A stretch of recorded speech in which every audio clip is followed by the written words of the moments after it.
L'ADN du club, tout simplement, c'est plutôt d'aller chercher de la sous-traitance à l'autre bout de la France ou à l'autre bout de l'Europe. À côté de chez vous, il y a peut-être une entreprise qui fabrique ce que vous cherchez. C'est comme ça qu'on a démarré l'aventure à Valenciennes en 2013. Et aujourd'hui, notre objectif, c'est de faire travailler les gens du territoire ensemble.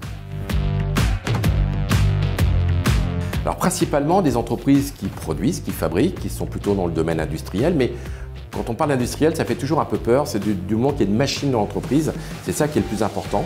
Et le deuxième cercle va être plutôt vers la sous-traitance ou la co-traitance, toutes ces entreprises qui travaillent pour l'industrie, donc l'électricité, la peinture, la logistique, enfin tous ces métiers-là.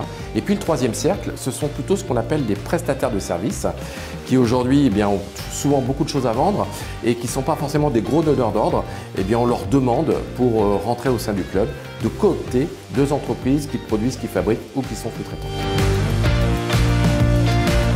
On organise le même concept partout en France, c'est-à-dire 10 déjeuners par an par club. On est souvent dans des endroits un peu connotation sportive, des stades, des centres équestres, des golfs, parce que ce logo un peu sport-co, un peu rugby, on y tient. On a réussi cette alchimie entre le sport, le business et un petit peu de politique, parce que les politiques aiment bien venir chez nous.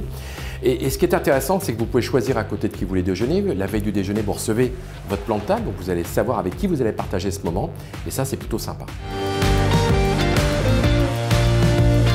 Et c'est ça qui est extraordinaire, c'est qu'on a réussi depuis quelques années aujourd'hui à faire venir des célébrités, des gens qui ont une véritable histoire. Alors, ce n'est pas forcément des gens connus, ça peut être des gens, bien évidemment, on a reçu le chef de l'État, François Hollande, Jean-Louis Borloo, Thierry Marx, les chefs de cuisine, et puis on a reçu également des gens moins connus.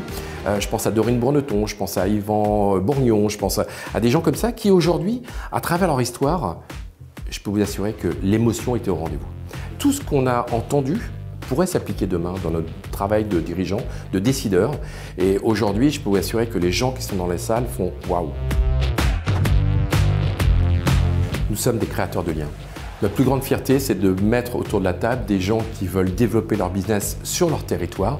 Et puis, ce qui est plutôt sympa, c'est ce côté inspirant des intervenants. Quand vous écoutez les histoires, quand vous partagez les témoignages, sincèrement, vous avez souvent de l'émotion qui est générée. Alors on va continuer la belle aventure qu'on a commencée il y a maintenant 8 ans. Mais surtout, ce qui est important, c'est de se projeter et de regarder tous les territoires. On estime qu'on pourra avoir une 50aine de clubs en 2025.